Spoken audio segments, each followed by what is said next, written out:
Expectations versus realities. If to compare to a very like a fancy, expensive restaurant, you Yeah, cannot wear jeans.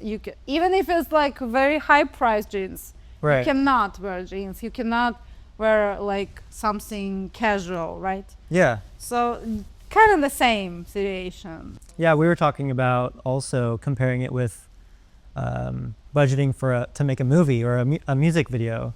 So, I mean, some movies are, of course, lower budget, but if you start, you know, bringing on people to be a part of the production of a movie who don't necessarily know what they're doing, who are newer, you may have tasks that can be done by those that are less experienced.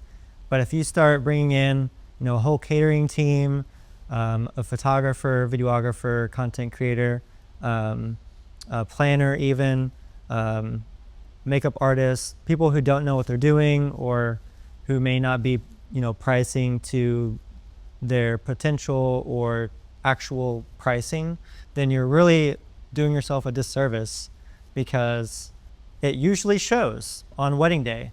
Not necessarily from what you can tell, but whenever you're wanting a certain product, if you're not investing in the vendors who are going to create that end product, whether it be the day as a whole or the video or photos, from floral to beauty, makeup artist, if you're not investing in those elements of the wedding, then it's not going to be the same as someone who did. If you have a planner, just talk about that, because it's sometimes it's really hard because of pictures, because of AI. We can kind of picture a different way, very different, like kind of like not a real one, and then it's really hard to get back and be more in realism, like real life. So that is really good to speak with a planner or watching podcasts like this is a really good way to go about that, because sometimes planners are more so biased in like the vendor circle that they're in, not necessarily the circle that they're in, because they may have lots of different recommendations or referrals. They may have an idea of what an average is, and then what's above average. And so if you have, you know, a bride that comes to them and